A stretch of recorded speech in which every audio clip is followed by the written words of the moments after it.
주님을 바꾸지. 오늘 대림절 셋째 주일 주님 오심을 기다리며 예배하는 여러분에게 하늘의 은혜와 평강으로 충만하시기를 주의 이름으로 축복합니다. 성탄절은 예수님께서 인간의 몸을 입고 이 땅에 오신 그 사건의 성탄절이죠. 그 성탄절을 오늘 14절 말씀에서 이렇게 기록하고 있습니다. 말씀이 육신이 되어 우리 가운데 거하심에 우리가 그의 영광을 보니 아버지의 독생자의 영광이요 은혜와 진리가 충만하더라. 하나님이 인간의 몸을 입고 이 땅에 오신 사건, 그래서 오늘 14절 시작할 때 말씀이 육신이 되어 우리 가운데 거하심에 이거예요. 이걸 우리는 성육신 사건이다, 또는 영어로 incarnation이라고 말합니다. 라틴어에 카네이션이라고 하는 단어가 있어요. 우리가 보통 꽃 할 때 카네이션이 있는 건데, 인이라고 하는 단어가 들어가면서 인카네이션 해서 성육신, 육화되다 또는 육체화되다, 그런 뜻이죠. 그러니까 성육신 할 때 성자는 이룰 성자예요. 거룩할 성자가 아니고 이룰 성자에, 육신은 육자는 육신, 육체할 때 육자고요, 신은 몸신자예요. 그러니까 하나님이신 그분께서 인간의 몸을 입고 친히 이 땅에 오신 사건, 이것이 성탄절입니다. 오늘 제가 좀 신학적인 얘기, 좀 교리적인 얘기를 좀 하려고 해요. 사실 이런 얘기 잘 안 하는데 조금 어렵게 들릴 수 있습니다. 딱딱할 수 있고 재미없는 설교 오늘 해야 될 것 같습니다. 오늘 우리가 또 기본적인 것도 짚고 넘어가야 되니까요. 이 헬라어에서 이 말씀을 로고스라고 그래요. 로고스라고 하고, 이 몸을 사르크스라고 합니다. 사르크스. 그런데 오늘 이 요한복음에서 말하고 있는 이 말씀이라고 하는 로고스라고 하는 것과 몸이라고 하는 사르크스의 이 개념은 사실은 헬라 철학에서 많이 가지고 왔어요. 그러니까 오늘 요한복음이 주요 타겟으로 하고 있는 선교 대상은 어디냐면 헬라 사람들이에요. 헬라 문화권에 있는 사람들. 그래서 앞에 있는 세 개 복음서가 있죠. 마태, 마가, 누가복음하고 오늘 요한복음을 따로 구분을 해요. 복음서지만 공관복음서라고 하고, 뒤에 있는 요한복음은 제4복음서라고 해요. 공관복음서는 마태, 마가, 누가복음은 주로 무엇에 집중하고 있냐면 역사적 예수 그리스도의 생애에 대해서 관심을 가지고 그렇게 같은 관점에서 기록했다. 그래서 공관복음이라고 하고요. 이것은 주로 40년대 후반 50년대에 기록된 거예요. AD 50년대. 그리고 제4복음서인 이 요한복음은 무엇에 관점이 있냐면, 물론 예수님의 생애에 대해서도 관심이 있어요. 그러나 더 중요한 것은 예수님이 어떤 분인가에 대한 신학적 관점, 교리적 관점. 그래서 공관복음보다 제4복음서인 이 요한복음이 기록된 게 약 90년 정도니까 공관복음보다 40년 정도 뒤에 기록된 것이어서 공관복음보다는 훨씬 신학화된 그러한 복음서다, 이렇게 이해하시면 좋아요. 그래서 예수님이 어떤 분인가에 대해서 관심을 많이 가지고 있어요. 이 공관복음은 예수님의 생애에 대해서 관심이 있다면, 요한복음은 예수님이 누구인가에 관심이 있다 말입니다. 오늘 말씀 보니까 예수님을 누구로 설명했냐면 말씀으로 해석했어요. 이 말씀은 로고스에서 오는 것인데, 다시 한번 설명을 드리자면 로고스라고 하는 것은 이 헬라 철학에서는 최고의 이데아, 최고의 이상, 최고선, 절대적 존재, 절대신, 이렇게 이해하는 거예요. 그러니까 형이상학적 개념이라 이렇게 이해합니다. 형이상학적 개념이라는 것은 보통 우리가 말하는 천상적 개념이다, 이렇게 이해하시면 좋겠고, 그다음 몸이라고 하는 것은 사르크스라고 하는 것은 형이하학적 개념이에요. 그러니까 우리가 보통 땅에서 보는, 우리 눈에 보이는 이런 개념이죠. 그래서 형이상학적 개념인 로고스하고 형이하학적 개념인 이 사르크스, 이 몸이라고 하는 이 개념은 서로 극단적으로 상반된 개념이에요. 그러니까 오늘 말씀에서 보니까 이 천상의 개념인 형이상학적 개념인 이 로고스가 인간의 몸을 입고 이 땅에 왔다라는 거예요. 우리는 교리적으로, 우리는 성경에서 또는 우리가 설교를 통해서 자주 들어왔던 얘기잖아요. 성육신 사건에 대해서 그러니까 우리는 쉽게 고백하고 그렇게 믿어요. 그런데 세상 사람들은 그게 믿어지느냐 말이에요.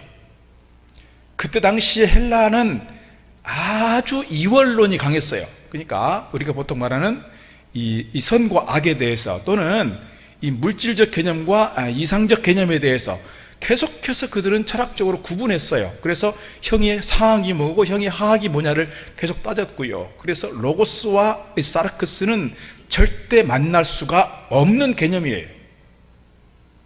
그러니까 이 요한복음이 선교적 대상으로 삼고 있는 이 헬라 철학, 헬라의 문화적 배경을 가지고 있는 그들의 입장에서 오늘 본문에서 말씀하고 있는 말씀이 육신이 되어 우리 가운데 오셨다라는 이 개념은 이해가 안 되는 거예요. 납득이 안 되는 거예요. 받아들일 수 없는 개념이에요. 요한복음은 주님께서 하신 말씀들 중에 뭐가 많이 있냐면 나는 누구다 하는 개념들이 많아요. 그러니까 나는 생명의 떡이다. 나는 선한 목자다. 나는 양의 문이다. 나는 길과 진리와 생명이다. 뭐 이런 개념들이 많아요. 그래서 요한복음은 신학적 개념이 많고 예수님에 대해서 에고에이미 이러면서 예수님이 어떤 분인가에 대해서 관심이 많은 그 상황인데 오늘 요한복음의 저자인 요한은 당시 철학적 개념이 가지고 있는 헬라 철학의 개념을 그대로 가지고 신학화한 거예요. 그게 뭐라고요? 로고스, 오늘 말씀의 개념이에요. 근데 오늘 말씀은 누구라고요? 예수 그리스도다. 말씀은 누구라고요? 예수 그리스도. 오늘 그렇게 이해하시면 좋을 것 같아요. 1절에서 이렇게 기록하고 있습니다. 1절. 태초에 말씀이 계시니라. 말씀이 언제부터 계시다고요? 태초부터 이 말씀이 누구와 함께? 하나님과 함께 계셨으니 이 말씀은 곧 하나님이시니라 그랬어요. 그러니까 이 말씀이 예수 그리스도라고 보면 예수 그리스도가 언제부터 있었다고요? 태초부터, 그러니까 천지를 짓기 이전부터 누구와 함께? 성부 하나님과 함께 있었고 또 그래서 오늘 성자 예수님이신 이 말씀은 곧 누구라? 하나님이라 이렇게 설명하고 있는 겁니다. 그렇게 우리가 이해할 수가 있겠죠. 그런데 오늘 1절 말씀에서는 뭐를 강조하고 있는 거예요? 예수 그리스도의 신성을 강조하고 있는 겁니다. 그러니까 예수님이 말씀이시면서 이 말씀이 곧 태초부터 계셨던 말씀이고 이 태초에부터 있었던 이 말씀은 곧 하나님이시다. 그러니까 예수님이 곧 하나님이시다. 이거는 뭐예요? 예수님이 곧 신성을 가지고 있다. 그런 얘기고요. 오늘 14절 말씀 다시 돌아가 보면 말씀이 육신이 되어 우리 가운데 거하심에 그랬어요. 말씀이 육신이 되어 우리 가운데 거하심에, 다시 말씀드리면 하나님이신 그분이시지만 사람의 몸을 입고 이 땅에 오셨어요. 사람의 몸을 입고 오셨는데 잠깐 스쳐 지나가는 또는 착시적인 그런 모습들이 아니라 100% 완전한 우리의 몸을 입고 이 땅에 오셨다. 이게 뭐예요? 사람이잖아요, 사람. 그러니까 예수님은 1절에서 신성이 있는가 하면 오늘 14절에서는 뭐가 있다는 거예요? 인성이 있다는 거예요. 그래서 예수님에 대해서 신성과 인성을 같이 갖고 있는 분이다. 그래서 신인양성론을 가지신 분이다. 이렇게 이해하는 거예요. 예수님은 신성을 또는 인성을 같이 갖고 있는 분이다. 그래서 하나님이시면서 사람이시다. 이게 세상 사람들은 믿음이 없는 사람들이 이걸 어떻게 믿겠어요? 어떻게 믿어지겠어요? 오늘 우리가 성령의 감동을 통해서 그래, 예수님은 하나님이시면서 우리의 구세주가 되시고 이 땅에 친히 오셔서 몸을 입고 오셔서 우리 위에 십자가 달려 돌아가셨지. 그래서 우리가 구원받게 되었지. 그 사실을 우리가 성령의 감동이 아니면 어떻게 믿어지겠냐고요. 그래서 앞서 말씀드린 것처럼 헬라 사람들은 당시 예수님께서 이 땅에 왔을 때는 대부분의 사람들은 그 사실을 믿지 못했어요. 그래서 뭐라고 하냐면 이 1장 10절 이하에 보게 되면 세상이 그로 말미암아 지은 바 되었으되 그를 알지 못하였고 그가 자기 땅에 오매 사람들이 그를 영접하지 않았다 그랬어요. 예수님께서 하나님의 아들로서 이 땅에 오셨지만, 그래서 하나님께서 친히 우리를 구속하시기 위해서 이 땅에 오셨지만 사람들은 그를 영접하지 않았다. 그러나 영접하는 자, 곧 예수 그리스도를 구주로 믿는 자들에게는 어떤 권세가 주어진다? 하나님의 자녀가 되는 권세가 주어진다 그예요. 오늘 우리가 예수 그리스도께서 우리의 구세주가 되시고 예수 그리스도가 하나님 되시고 우리의 영원한 구세주가 되신다는 사실을 확실히 믿는 사람들로서 오늘 우리는 어떤 신분이라고요? 하나님의 거룩한 자녀가 되었다는 거예요. 하나님의 자녀로서의 특권이 뭐가 있어요? 하나님께 기도할 수 있다는 게 있잖아요. 하나님의 은혜와 진리 가운데 머물 수 있다는 특권이 있어요. 이 은혜와 진리에 대해서 조금 이따 다시 한번 말씀을 더 드리려고 합니다. 우리가 하나님의 거룩한 자녀로서의 특권 마음껏 누리시는, 그래서 하나님께 마음껏 기도하시고 기도가 응답되는 하나님의 은혜와 축복이 우리 가운데 누려지기를 주의 이름으로 축복합니다. 그래서 초대교회 당시에는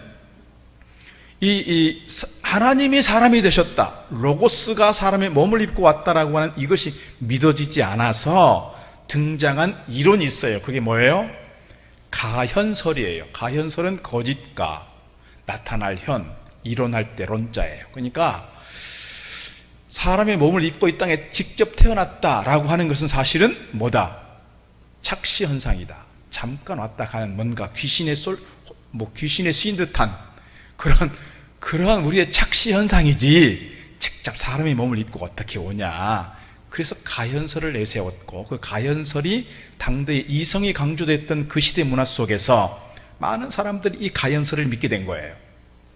그래서 정통교회보다 오히려 가현설을 믿는 영지주의자들의 영향력이 더 커져서 정통교회가 많이 위태로워지는 그런 위협 상황이 되기도 했다는 거예요. 그래서 오늘 사도 요한은 그런 상황 속에서 하나님의 친히 이 땅에 오셨다, 말씀이 육신이 되었다는 것을 다시금 그들이 가지고 있는 로고스 철학 개념을 가지고 신학적으로 예수님을 설명하고 있는 겁니다. 이것이 요한복음의 핵심적 내용이다, 이렇게 말씀드릴 수가 있습니다. 그러면 왜 굳이 하나님이신 주님께서 왜 이 땅에 친히 사람의 몸을 입고 오셨는가? 이것을 우리가 조금 생각해 볼 필요가 있습니다. 오늘 요한복음의 관점에서 조금 생각을 해 볼게요. 여러분, 사람은 사람이니까 서로 의사소통이 돼요. 사람은 같은 종이잖아요.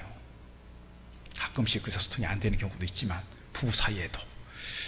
그런데 종이 다르면요 의사소통이 안 돼요. 여러분 집에 강아지 키우고 반려견, 반려묘 있죠? 의사소통이 되나요? 조금 되는 것 같죠? 손 하면 이렇게 내밀잖아요, 이렇게. 그리고 기다려 하면 이렇게 안고 그러잖아요. 그러니까 어떻게 보면 의사소통이 되는 것 같은데 그걸 의사소통이라고 말하기에는 좀 곤란하죠. 이 종이 다른 동물들이 서로 의사소통이 되겠느냐 이 말입니다. 그런데 우리가 살아가는 세상 속에서 종만 조금 달라도 의사소통이 안 되는데 절대 신인 그 이데아, 그 로고스 되신 분이 어떻게 몸을 입고 있는 이 형이하학적 개념인 이 세상 사람들과 의사소통이 되겠느냐 말입니다. 이건 종의 차이보다 훨씬 더 극단적으로 다른 거잖아요. 그래서 하나님께서 구약시대의 선지자들을 통해서 또 여러 모양으로 말씀을 하셨어요. 이건 간접적 의사소통이라고 말하는 거예요. 히브리서 1장 1절 말씀 보면 그렇잖아요. 그러나 마지막 때에는 누구를 통해서? 그 아들을 통해서 직접 말씀하셨다. 그 아들이 누구예요? 예수 그리스도예요. 그래서 하나님께서 우리와 의사소통하시려고 누구를 보내셨다? 독생자이신 예수를 보내셨다. 거꾸로 생각해 볼게요. 거꾸로 질문해 볼게요. 만약에 하나님이신 그분이 이 땅 가운데 몸을 입고 오시지 않았다면 어떻게 됐을까요? 하나님과 우리 사이는 계속해서 그렇게 단절된 상태일 거예요. 의사소통이 중단된 상태, 그렇게 우리가 이해해 볼 수 있어요. 그런데 하나님께서 친히 우리와 의사소통하시고 우리를 구원하시려고 독생자를 이 땅 가운데 보내셨다라고 하는 것을 우리가 기억하면 좋겠어요. 그래서 그것은 전적으로 하나님의 은혜요, 하나님의 사랑이다. 우리가 무슨 공로가 있어서, 우리가 무슨 자격이 있어서 주님께서 우리를 찾아오신 것이 아니고 하나님의 전적인 은혜와 사랑 가운데서 우리를 향해 오신 그분을 우리가 찬양하고 예배할 수밖에 없다는 거예요. 이게 뭐예요? 성탄절이에요. 성탄절. 오늘 우리가 그렇게 이해하시면 좋을 것 같습니다. 오늘 2절, 3절, 4절 말씀 보게 되면 예수님이 어떤 분인가를 설명합니다. 그가 태초에 하나님과 함께 계셨고 하나님과 함께 하셨다. 만물이 그로 말미암아 지은 바 되었으니 지은 것이 하나도 그가 없이는 된 것이 없느니라. 그 안에 생명이 있었으니 이 생명은 사람들의 빛이라. 얼마나 위대한 선언입니까, 여러분? 창세기 1장 1절 말씀 보게 되면 태초에 하나님이 천지를 창조하시니라. 그때 이거 하나님은 어떤 하나님이에요? 성부, 성자, 성령 하나님이에요. 오늘 말씀 보게 되니까 태초에 말씀이 계시니라. 그 말씀이 곧 하나님이시고 그 말씀이 곧 천지 창조에 관여하였고 그 말씀이 곧 우리에게 뭐다? 생명의 말씀이 된다는 거예요. 대단히 위대한 장엄한 복음적 선언 아니겠습니까? 예수님이 우리 위해서 오신 그분이, 십자가에 달리신 그분이 우리 위해서 그렇게 아픔과 상처와 모욕과 수치를 다 경험했던 그분이 누구라고요? 하나님이시라고요. 하나님. 그래서 천지 창조 때부터 성부 하나님과 함께 하셨고 성부 하나님과 함께 천지를 창조하는 일에 참여했다는 거예요. 우리가 그분을 믿는 겁니다. 그분을. 오늘 그리고 4절 말씀 보니까 그 안에 생명이 있었으니 이 생명은 사람들의 빛이라 그랬습니다. 주님께서 생애 가운데 많은 사역들을 했어요. 병들을 고치고요, 귀신을 쫓아내고요, 죽은 사람을 살려내고요, 그 다음에 바다를 잠잠케 하기도 했고요. 다 뭘로 했어요? 주로 말씀으로 했어요. 물론 실로암에서 진흙을 침에 개가지고 눈에 발라준 일도 있기는 해요. 그러나 대부분의 역사는 주로 뭘로 했어요? 말씀으로 했다고요. 나사로야 나오나라 했어요. 일어나 걸으라 했고요. 그 다음에요, 한센병 걸린 환자들을 향해서 어디로 가라고 했어요? 제사장에게로 가라. 모두가 말씀 따라 순종했을 때 그 안에서 기적의 역사가, 치유의 역사가, 회복의 역사가 일어났어요. 그리고요, 뭐 했어요? 바다여 잠잠하라 그랬어요. 바다에게도 말씀으로 선포했다고요. 그 말씀이 오늘 우리에게도 선포되는 줄로 믿습니다. 오늘 우리가 주님께서 말씀하신 것을 여러 경로를 통해 말씀하실 때 그 말씀 앞에 우리가 아멘하고 순종할 때 우리 안에 말씀의 능력이, 기적의 역사가, 치유의 회복이 우리 가운데 나타나게 될 줄로 믿습니다. 이 생명의 말씀이신 예수 그리스도의 복음이 한 사람 한 사람에게 받아들여질 때 그 인생의 폭발적인 인생의 변화가 생겨난다는 사실이에요. 기독교의 수많은 역사 속에서 많은 선배들이 그래왔습니다. 오늘 또 그런 일들이 일어나고 있습니다. 4세기 한 사람 소개하려고 합니다. 기독교 역사에서 가장 위대한 사람 중에 한 사람입니다. 성 어거스틴입니다. 그분은 원래 아프리카의 알제리 지역 출신입니다. 그러니까 지금의 북아프리카 지역 출신이에요. 아버지가 중산층이어서 꽤 여유 있게 살았어요. 그런데 그 아버지는 이교도였습니다. 어머니는 하나님을 잘 믿는 신실한 그리스도인이었습니다. 그런데 이 아들이 어머니의 신앙을 따라서 신앙생활 잘하면 좋을 텐데 그렇지 못했어요. 어린 시절에 청명한 머리 때문에 일찍이 카르타고로 유학을 갔어요. 유학을 가서 뭐에 빠졌냐면 마니교에 빠졌어요. 마니교는 일종의 기독교의 한 이단이에요. 되게 금욕주의를 강조했고 독신 생활을 강조했어요. 그런데도 불구하고 그는 결혼하지 않은 채 아기를 낳았어요. 또 쉽게 만날 수 없는, 좀 쉽게 말하면 천한 신분을 가지고 있는 그 여인과 만나서 그렇게 같이 살게 되었고 아기를 그렇게 낳은 거예요. 방탕했습니다. 어쩌면 마니교가 가지고 있는 금욕생활과 독신생활의 어떤 기본적인 교리가 있음에도 불구하고 그것을 떠나서 많이 방탕했어요. 방황했어요. 그럼에도 불구하고 그를 향해서 계속해서 기도해 주는 분 계셨어요. 누구였어요? 그의 어머니 모니카였어요. 기도의 어머니 하면 딱 떠오르는 사람은 그래서 어거스틴의 어머니 모니카 얘기합니다. 그 모니카를 향해서 암브로시우스가 그랬습니다. 기도하는 어머니의 자식들은, 어머니가 기도하는 그 자식들은 망한 법이 없다 그랬어요. 오늘 우리가 자식들을 위해서 기도하고 눈물 뿌려 하나님을 찾고 기도할 때 우리 자식들 다 믿음 안에 건강하게 세워질 줄로 믿습니다. 이분이 방황하고 또 방황하다가 암브로시우스를 만나게 됐어요. 그래서 어거스틴이 변화되기 시작했는데요, 변화된 후에 그가 고백록을 여러 권 썼어요. 고백록, 참회록 같은 걸 썼는데 그 중에 자기가 결정적으로 참여하게 된, 결정적으로 인생의 터닝 포인트가 됐던 시기를 이렇게 말하고 있습니다. 어느 날 밀라노의 정원에서 뛰어노는 어린아이들이 그들의 말을 통해서 하나님께서 말씀하는 거예요. 성경책을 잡아 읽어라, 성경을 읽어라, 성경을 읽어라. 우리 그림을 한번 보도록 하겠습니다. 원래 그의 이름이 아우렐리우스 아우구스티노예요.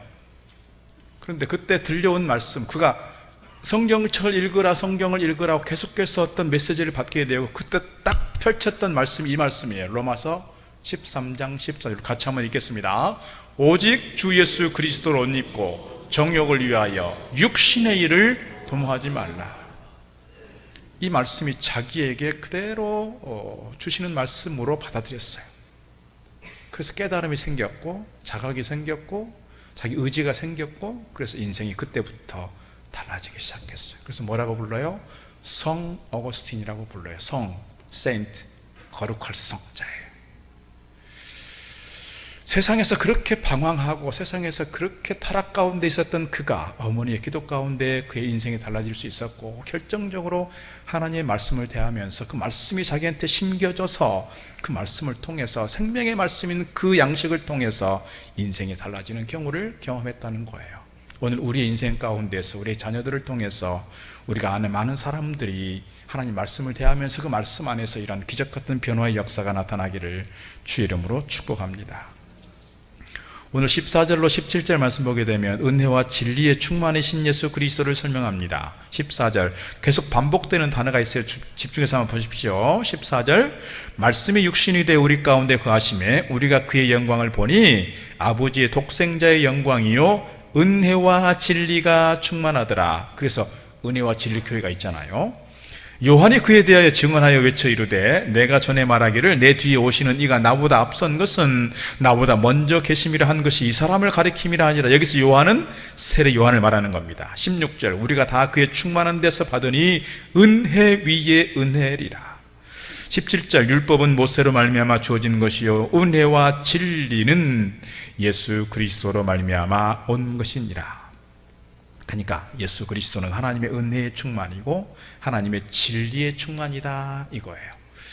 은혜의 충만이라는 건 뭐예요? 오늘 우리가 사실 하나님의 큰 은혜를 받았어요. 이미 오늘 우리만이 아니라 주님께서 만났던 많은 사람들, 주님께서 주로 어떤 사람들과 함께 했습니까? 요즘 우리로 말하면 사회적으로 소외된 사람들, 하층민들이었어요.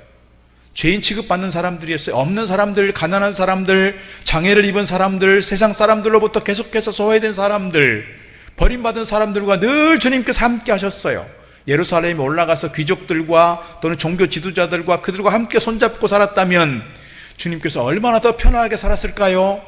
그런데 주님께서 그들과 함께 하시지 않고 계속해서 사회적으로 소외된 사람들, 어려운 사람들과 함께 했다고요. 그래서 보면 그분들이 결국 뭐예요? 은혜를 입은 거예요. 은혜를. 오늘 우리도 사실은 그래요. 오늘 우리가 뭐 사회적으로 뭐가 있어서 주님께서 우리를 찾아오시고 주님께서 우리를 불러주신 것이 아니라 우리가 다 약함이 있고 부족함이 있고 내세울 것 별로 없지만 주님께서 오늘 우리를 택하여 주셨고 우리를 불러주셨고 우리를 이곳에 오게 하셔서 예배할 수 있게 한 것은 하나님의 전적인 은혜인 줄로 믿습니다. 주님의 은혜인 줄로 믿습니다. 이 은혜가 더욱더 여러분 가운데 충만하게 임하기를 주의 이름으로 축복합니다. 더 나아가서 주님은 뭐라고요? 진리의 충만이라 그랬어요. 진리의 충만. 주님께서 거듭 말씀하십니다. 내가 곧 진리요 생명이다. 내가 곧 길이요 진리요 생명이다. 진리라고 하니까 어떤 사람들은 설교 들으면서 질린다고 하는 분 계시대요. 그 질린 게 아니고 여기서는 진리예요. 진리. 예수님만의 유일한 길이요 진리요 그리고 생명이다. 오늘 우리가 주님의 말씀을 들을 때 주님 안에서 얻은 생명이 있고 이 생명이 우리 가운데 풍성하게 되는 줄로 믿습니다. 우리가 사는 길, 영원토록 변하지 않는 참 진리, 우리 주님이신 줄 믿습니다. 이렇게 은혜와 진리 가운데 거하는 사람들, 그의 삶만이 아니라 그의 후손들을 통해서 얼마나 가정이 복받는지를 우리에게 잘 가르쳐주는 예화가 있습니다. 미국의 텔레비전 방송 전도자였던 메릴린 히키라고 하는 분이 가게에 흐르는 저주를 끊으라 하는 책을 썼어요. 우리가 저도 젊었을 때 한참 많이 읽었던 책이에요. 그 책에 대해서 신학적인 논쟁이 없잖아 있지만 이 책에서 소개하고 있는 두 가문이 있어요. 두 가문이 있는데 한 사람은 맥스 잭스라고 하는 가문이 있고요. 하나는 조나단 에드워드라고 하는 분이 있어요. 이 두 가문이 어떻게 후손들을 통해서 하나님을 잘 섬기는 믿음의 가정, 그리고 하나님을 떠난 불신의 가정이 어떻게 달라지는가를 설명했어요. 이 둘은 어렸을 때 친구였어요. 같은 교회를 다녔어요. 에드워즈는요 나중에 커서 이 미국의 대부흥운동을 주도했던 사람이 돼요. 신앙생활 잘했어. 근데 잭스라고 하는 이분은 떠났어요. 방탕했어요. 그리고 후손들을 통해 나타난 결과는 우리가 너무너무 비참하다는 걸 알 수 있어요. 오늘 이 두 분 말고 또 다른 한 가정을 소개하려고 합니다.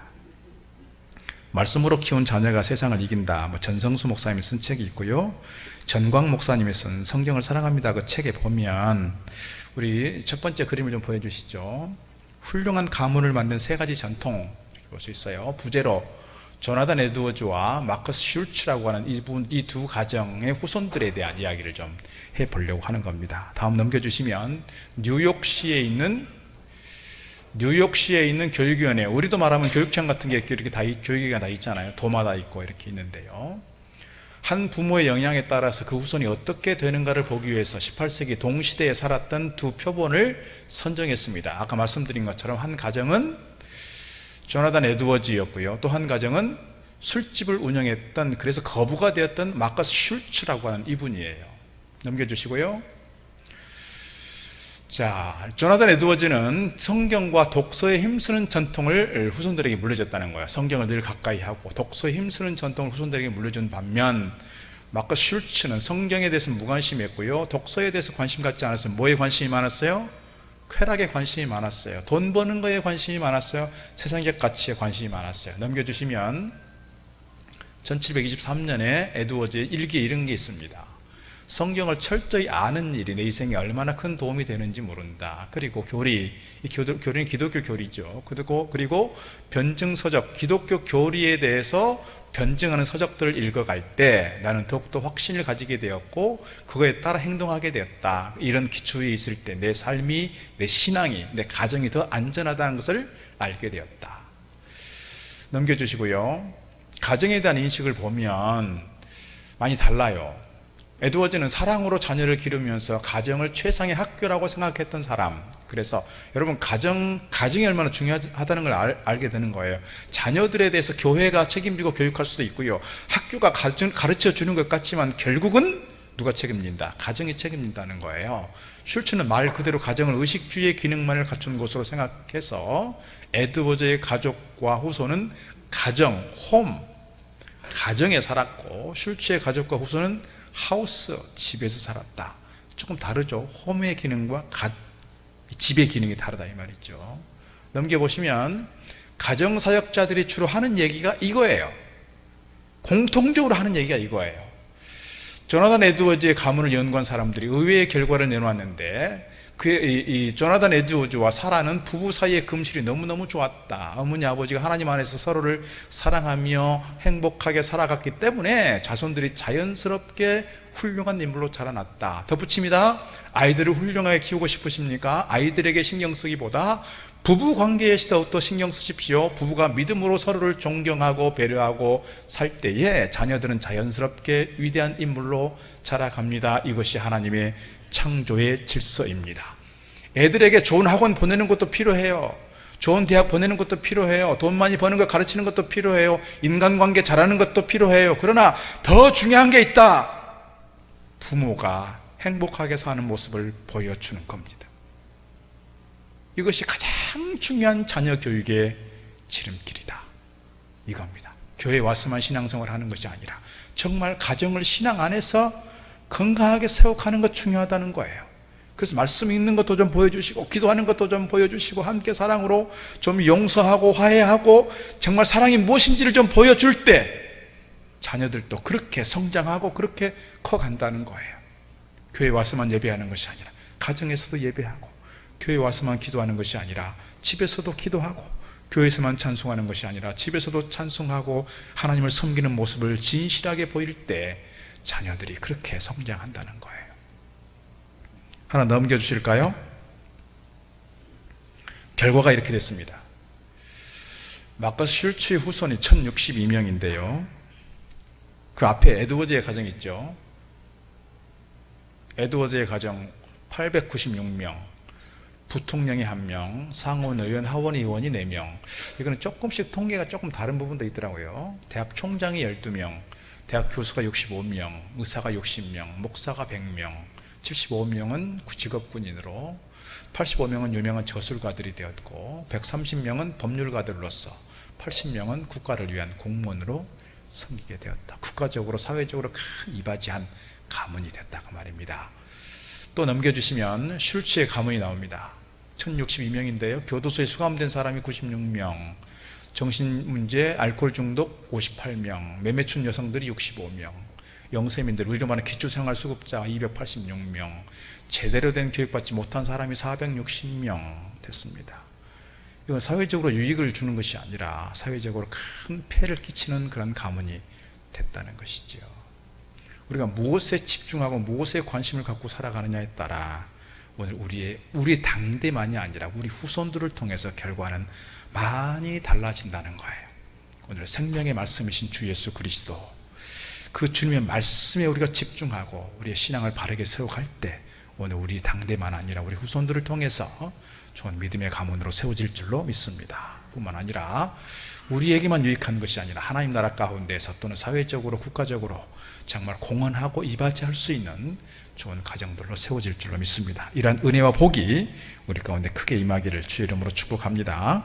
기도하겠습니다. 사랑의 아버지 하나님, 말씀이 육신이 되어 오신 주님 오심을 기다리는 대림절에 저희들 무엇보다 말씀이신 그리스도, 성육신하신 그리스도 우리가 분명히 믿고 고백하며 믿음으로 달려가게 하시고 생명의 말씀을 늘 기억하고 이 말씀이 우리 가운데 심겨지고 잘 성장하여 우리의 인생이 복된 인생 되게 하시고 우리의 가정이 우리의 후손들이 믿음 안에 아름답게 세워지는 저희들 되도록 인도하여 주옵소서.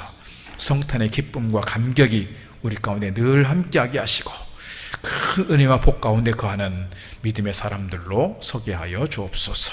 예수님 이름으로 기도드리옵나이다. 아멘. 찬송가 114장 찬송합니다. 나 무엇과도 주님을 바꾸지 않으리. 다른 어떤 은혜 구하지 않으리.